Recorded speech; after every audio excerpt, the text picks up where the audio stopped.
जय श्री कृष्ण। राधे राधे दोस्तों, स्वागत है आपका अपने चैनल पर। आज हम लेकर आए हैं आपके लिए आश्विन कृष्ण एकादशी व्रत कथा, इंदिरा एकादशी की व्रत कथा। तो प्रेम से बोलो विष्णु भगवान की जय हो। ओम नमो भगवते वासुदेवाय नमः।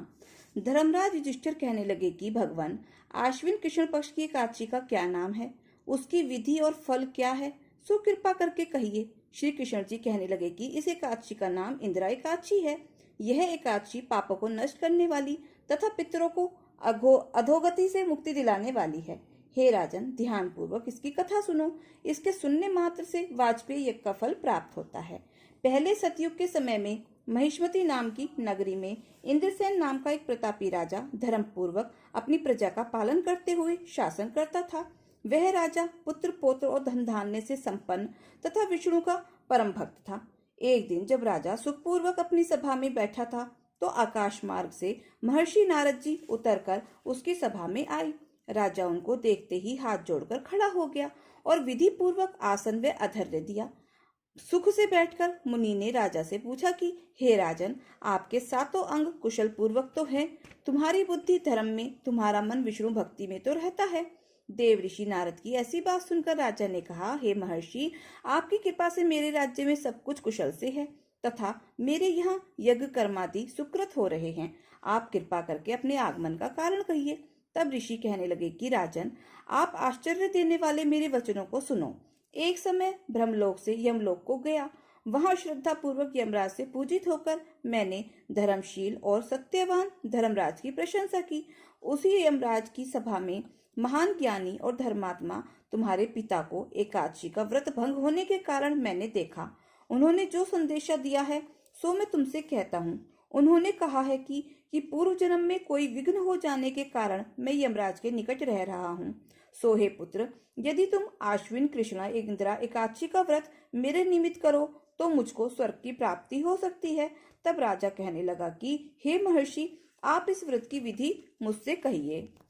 तब नारद जी कहने लगे कि हे राजन, आश्विन माह की कृष्ण पक्ष की दशमी के दिन प्रातःकाल श्रद्धा पूर्वक स्नान आदि से निवृत्त होकर पुनः दोपहर को भी नदी आदि में जाकर स्नान करो। फिर श्रद्धा पूर्वक पितरों का श्राद्ध करें और एक बार भोजन करें तथा भूमि में शयन करें। प्रातःकाल होने पर एकादशी के दिन दातुन आदि करके स्नान करें। फिर व्रत के नियमों को भक्तिपूर्वक ग्रहण करता हुआ प्रतिज्ञा करें कि मैं आज संपूर्ण भोगों को त्याग कर निराहार एकादशी का व्रत करूंगा। हे अच्युत, हे पुंडरीकाक्ष, मैं आपकी शरण हूँ, आप मेरी रक्षा करना। इस प्रकार नियम पूर्वक शालिग्राम की मूर्ति के आगे विधि पूर्वक श्राद्ध कर योग्य ब्राह्मणों को फलाहार का भोजन करावें और दक्षिणा देवें। पितरों के श्राद्ध से जो बच जाए उसको सूंघकर गौ को दे दें तथा धूप दीप गंध पुष्प नैवेद्य आदि सब सामग्री से हरिकेश भगवान का पूजन करें। रात में भगवान के निकट जागरण करें। इसके पश्चात द्वादशी के दिन प्रातःकाल होने पर भगवान का पूजन करके ब्राह्मणों को भोजन करावें। भाई बंधुओं, स्त्री और पुत्र सहित आप भी मौन होकर भोजन करें। नारद जी कहने लगे कि हे राजन, इस विधि से यदि तुम आलस्य रहित होकर इस एकादशी का व्रत करोगे तो तुम्हारे पिता अवश्य ही स्वर्गलोक को जाएंगे। इस प्रकार उपदेश देकर नारद जी अंतर्ध्यान हो गए। नारद जी के कथनानुसार राजा द्वारा अपने बांधवों तथा दासों सहित व्रत करने से आकाश से पुष्पों की वर्षा हुई और उस राजा का पिता गरुड़ पर चढ़कर विष्णु लोक को गया। राजा इंद्रसेन भी एकादशी के व्रत के प्रभाव से निष्कंटक राज करके अंत समय में अपने पुत्र को सिंहासन पर बैठाकर स्वर्गलोक को गया। हे युधिष्ठिर, यह इंद्र एकादशी के व्रत का महात्म्य मैंने तुमसे कहा। इसके पढ़ने या सुनने से मनुष्य सब पापों से छूट जाते हैं। इस प्रकार के भोगों को भोगकर बैकुंठ को प्राप्त होते हैं। तो प्रेम से बोलो विष्णु भगवान की जय हो, एकादशी महारानी की जय हो। बहुत समय पहले की बात है। एक समय एक राजा शाम के समय अपने बगीचे में बैठा था। तभी उसका एक मुसलमान नौकर किसी काम से वहां पर आ गया। राजा की दृष्टि उसके गले में पड़ी हुई तुलसी की माला पर पड़ी। राजा ने चकित होकर पूछा, क्या बात है, क्या तुम हिंदू बन गए हो? तब वह कहने लगा, नहीं महाराज, हिंदू नहीं बना हूँ। तब राजा ने पूछा, तो गले में तुलसी की माला क्यों डाल रखी है? तब वह बोला, राजा साहब, तुलसी की माला की बड़ी ही महिमा है। तब राजा ने पूछा, क्या महिमा है, मुझे भी बताओ। तब वह बोला, राजा साहब, आपको एक सत्य घटना सुनाता हूँ। एक बार मैं अपने ननिहाल जा रहा था। सूरज ढलने को था। इतने में दो छाया पुरुष दिखाई दिए जिनको हिंदू लोग यमदूत बोलते हैं। उनकी डरावनी आकृति देखकर मैं तो घबरा गया। तब वे मुझसे कहने लगे, तुम डरो मत, तुम्हारी मौत अभी नहीं है।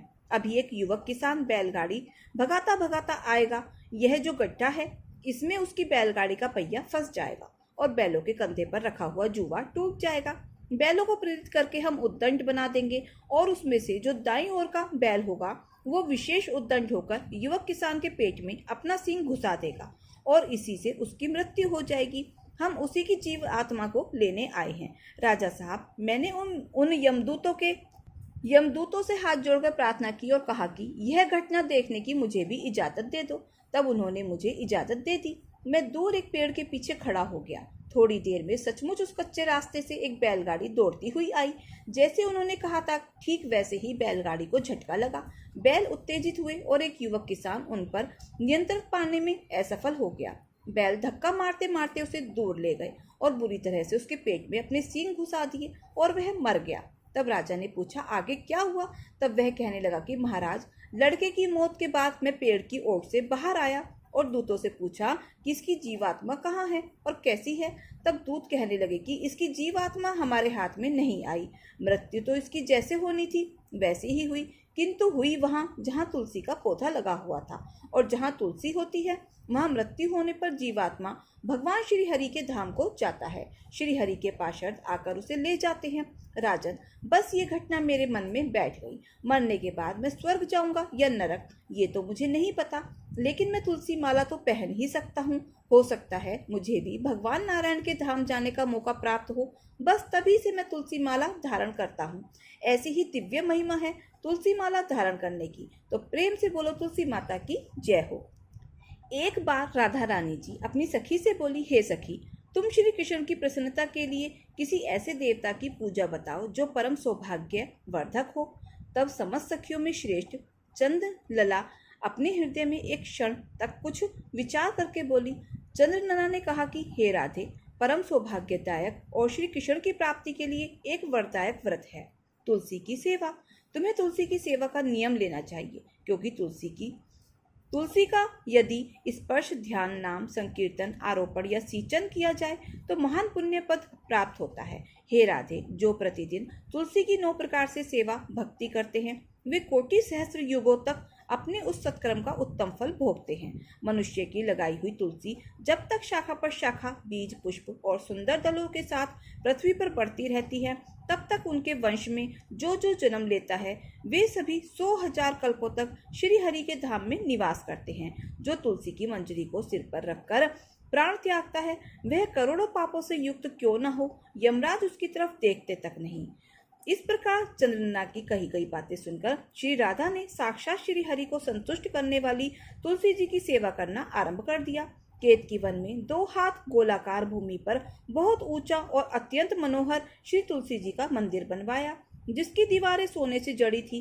किनारे किनारे पर पद्म राग मणि लगी हुई थी। वह सुंदर सुंदर हीरे, पन्ने, मोतियों के परकोटों से अत्यंत सुशोभित था। उसके चारों ओर परिक्रमा करने के लिए गरी बनाई गई थी, जिसकी भूमि चिंतामणि से मंडित थी। ऐसे तुलसी मंदिर के मध्य में हरे पल्लवों से सुशोभित तुलसी जी की स्थापना करके श्री राधा जी ने अभिजीत मुहूर्त में उनकी सेवा आरंभ की। श्री राधा जी ने आश्विन शुक्ल पूर्णिमा से लेकर चैत्र पूर्णिमा तक तुलसी जी की सेवा और व्रत और अनुष्ठान किया। व्रत आरंभ करके उन्होंने प्रति मास अलग अलग रस से तुलसी जी को सींचा। कार्तिक में दूध से, मार्गशीर्ष मास में गन्ने के रस से, पौष मास में द्राक्षा रस से, माघ मास में 12मासी आम के रस से, फाल्गुन मास में अनेक वस्तुओं के मिश्रित मिश्री के रस से और चैत्र मास में पंचम रस से उनका सिंचन किया। वैशाख कृष्ण प्रतिपदा के दिन उद्यापन का उत्सव किया। उन्होंने 2 लाख ब्राह्मणों को 56 भोगों से तृप्त करके वस्त्र और आभूषणों के साथ दक्षिणा भी दी। मोटे मोटे दिव्य मोतियों का 1 लाख भार और स्वर्ण का 1 कोटि भार श्री गंगाचार्य जी को दिया। उस समय आकाश से देवता तुलसी मंदिर पर फूलों की वर्षा करने लगे। उसी समय स्वर्ण सिंहासन पर विराजमान श्री हरिप्रिय तुलसी देवी प्रकट हुई। उनकी 4 भुजाएं थी, कमल दल के समान विशाल नेत्र थे, 16 वर्ष की सी अवस्था और श्याम कांति थी। मस्तक पर हेममय किरीट प्रकाशित था और कानों में कंचनमय कुंडल झिलमिला रहे थे। सिंहासन से उतरकर तुलसी देवी ने रंगवल्लभी जैसी श्री राधा जी को अपनी भुजाओं में भर लिया और उनके मुख चंद्र का चुंबन किया। तुलसी देवी बोली, हे राधे, मैं तो तुम्हारी भक्ति से प्रसन्न हूँ। यहाँ इंद्रिय, मन, बुद्धि और चित्त के द्वारा जो जो मनोरथ तुमने किया है वह सब तुम्हारे सम्मुख सफल हो। इस प्रकार श्री हरिप्रिय तुलसी जी को प्रणाम करके वृषभानु नंदिनी श्री राधा देवी कहती हैं, हे देवी, गोविंद के युगल चरणों में मेरी भक्ति बनी रहे। तब तथास्तु कहकर श्री हरिप्रिय तुलसी जी अंतर्ध्यान हो जाती हैं। इस पृथ्वी पर जो मनुष्य श्री राधा रानी और श्री तुलसी जी का यह विचित्र उपाख्यान पढ़ता है या सुनता है वह भगवान की श्रेष्ठ भक्ति को प्राप्त करता है, भगवान की कृपा प्राप्त करता है और उसकी सभी मनोकामनाएं भगवान की कृपा से पूर्ण हो जाती हैं। तो प्रेम से बोलो श्री तुलसी माता की जय हो, राधा रानी की जय हो। एक दिन रुक्मणी जी ने भोजन के बाद भगवान श्री कृष्ण को दूध पीने के लिए दिया। दूध ज्यादा गर्म होने के कारण भगवान के हृदय में लगा और उनके श्री मुख से निकला, हे राधे। सुनते ही रुक्मणी जी बोली, प्रभु, ऐसा क्या है राधा जी में जो आपकी हर सांस पर उनका ही नाम होता है? मैं भी तो आपसे अपार प्रेम करती हूँ, फिर भी आप हमें नहीं पुकारते। श्री कृष्ण ने कहा, देवी, आप कभी राधा जी से मिली हैं? और मंद मंद मुस्कुराने लगे। अगले दिन रुक्मणी राधा जी को मिलने के लिए उनके महल में पहुंची। राधा जी कक्ष के बाहर अत्यंत खूबसूरत स्त्री को देखा रुक्मणी जी ने, और उनके मुख पर तेज होने के कारण उन्होंने सोचा कि यही राधा जी हैं और उनके चरण छूने लगी। तभी वे बोली, आप कौन है? तब रुक्मणी जी ने अपना परिचय दिया और आने का कारण बताया। तब वह बोली, मैं तो राधा जी की दासी हूँ। राधा जी तो 7 द्वार के बाद आपको मिलेंगी। रुक्मणी ने 7 द्वार पार किए। हर द्वार पर एक से एक सुंदर और तेजवान दासी को देखकर सोच रही थी कि उनकी दासियां इतनी रूपवान हैं तो राधा रानी स्वयं कैसी होंगी। सोचते हुए राधा जी के कक्ष में पहुंची। कक्ष में राधा जी को देखा, अत्यंत रूपवान, तेजस्वी, जिसका मुख सूर्य से भी तेज चमक रहा था। रुक्मणी सहसा ही उनके चरणों में गिर पड़ी। पर ये क्या, राधा जी के पूरे शरीर पर छाले पड़े हुए थे। रुक्मणी ने पूछा, देवी, आपके शरीर पर ये छाले कैसे?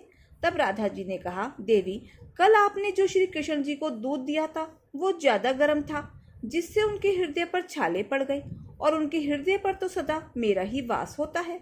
इसलिए कहा जाता है कि बसना है तो हृदय में बसो। दिमाग में तो लोग खुद ही बस जाते हैं और बसा लेते हैं। तो सभी प्रेम से बोलो, राधा रानी की जय हो, कृष्ण भगवान की जय हो। एक सास और बहू थी। सासू माँ हर रोज ठाकुर जी की पूरे नियम और श्रद्धा के साथ सेवा करती थी। एक दिन शरद ऋतु में सासू माँ को किसी कारणवश शहर से बाहर जाना पड़ा। सासू माँ ने विचार किया कि ठाकुर जी को साथ ले जाने से रास्ते में उनकी सेवा पूजा नियम से नहीं हो सकेगी। तब सासू माँ ने विचार किया कि ठाकुर जी की सेवा का कार्य अब बहू को देना पड़ेगा, लेकिन बहू को तो कोई अकल ही नहीं कि ठाकुर जी की सेवा कैसे करनी है। सासू माँ ने बहू को बुलाया और समझाया कि ठाकुर जी की सेवा कैसे करनी है, कैसे ठाकुर जी को लाड़ करना है। सासू माँ ने बहू को समझाया कि बहू, मैं यात्रा पर जा रही हूँ और ठाकुर जी की सेवा पूजा का सारा कार्य तुमको करना है।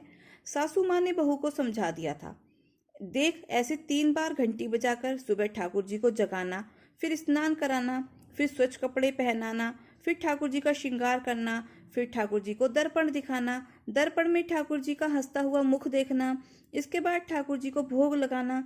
इस तरह सासू माँ बहू को सारे नियम समझाकर यात्रा पर चली गई। अब बहू ने ठाकुर जी की सेवा कार्य उसी प्रकार शुरू कर दिया जैसे सासू माँ ने समझाया था। बहू ने सुबह होते ही ठाकुर जी को जगाया, नहलाया, कपड़े पहनाए, श्रृंगार किया, दर्पण दिखाया।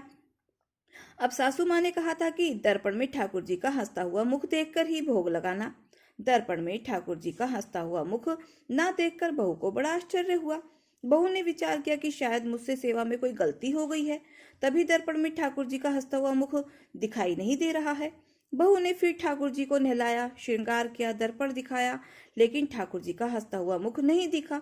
बहू ने विचार किया शायद फिर से कुछ गलती हो गई होगी। बहू ने फिर से ठाकुर जी को नहलाया, श्रृंगार किया, दर्पण दिखाया, ठाकुर जी का हंसता हुआ मुख फिर भी नहीं दिखाई दिया। बहू ने फिर से ठाकुर जी को नहलाया। ऐसा करते करते बहू ने ठाकुर जी को 12 बार स्नान करा दिया। हर बार दर्पण दिखाया। मगर ठाकुर जी का हंसता हुआ मुख नहीं दिखा। अब बहू ने 13वीं बार फिर से ठाकुर जी को नहलाने की तैयारी शुरू कर दी। अब ठाकुर जी ने विचार किया कि इसको हंसता हुआ मुख नहीं दिखा तो यह तो आज सारा दिन मुझे नहलाती ही रहेगी। अब बहू ने ठाकुर जी को नहलाया, कपड़े पहनाए, श्रृंगार किया और दर्पण दिखाया। अब बहू ने जैसे ही ठाकुर जी को दर्पण दिखाया तो ठाकुर जी अपनी मनमोहनी मंद मंद मुस्कान से हंसे। बहू को संतोष हुआ कि अब ठाकुर जी ने मेरी सेवा स्वीकार कर ली है। अब हर रोज यही नियम बन गया। ठाकुर जी रोज हंसते। सेवा करते करते अब तो ऐसा हो गया कि बहू जब भी ठाकुर जी के कमरे में जाती, बहू को देखकर ठाकुर जी हंसने लगते। कुछ समय बाद सासू माँ वापस आ गई। सासू माँ ने ठाकुर जी से कहा कि प्रभु क्षमा करना, अगर बहू ने आपकी सेवा में कोई कमी कर दी हो, कोई कमी रह गई हो तो कोई बात नहीं, अब मैं आ गई हूँ, आपकी सेवा पूजा बड़े ध्यान से करूंगी। तब सासू माँ ने देखा कि ठाकुर जी हंसे और बोले कि मैया, आपकी सेवा भाव में कोई कमी नहीं है, आप बहुत सुंदर सेवा करती हैं, लेकिन मैया दर्पण दिखाने की सेवा तो आपकी बहू से ही करवानी है, इसी बहाने मैं हंस तो लेता हूँ। तो दोस्तों, कैसी लगी आपको ये कथा ठाकुर जी की? प्रेम से बोलो जय श्री कृष्णा, राधे राधे। गणेश भगवान की जय हो।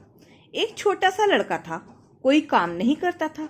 उसकी माँ उसको हमेशा डांटती थी कि बेटा कोई तो काम कर लिया करो, लेकिन वो तो गणेश जी का ही नाम सुमरता रहता था, कोई काम नहीं करता था। एक दिन माँ ने उसको घर से निकाल दिया कि अब जा कुछ तो काम करके आ।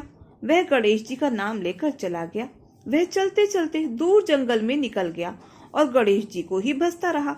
गणेश जी ने सोचा यह तो मेरे नाम से घर से निकल गया, दूर आगे तो बहुत घना जंगल है, यह कहाँ जाएगा।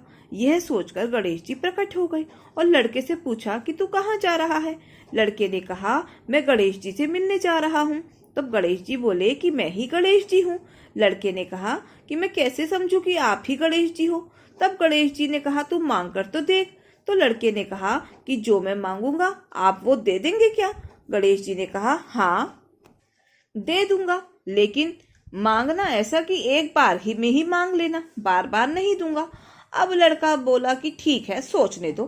फिर लड़के ने सोचकर मांगा, ढोलू हींग राज को, पूछो गज राज को, दाल भात गेवा का फल का, ऊपर ढक सो खांड को, पुरसन वाली ऐसी मांगू, जानू फूल गुलाब को।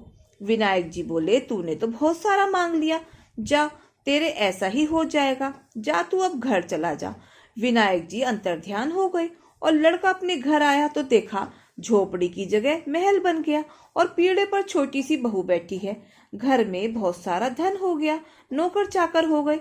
आकर अपनी माँ से बोला, माँ विनायक जी ने देखो कितना सारा धन दिया है।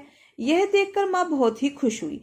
तो हे विनायक जी महाराज, जैसा आपने उस लड़के को दिया वैसा सब किसी को देना।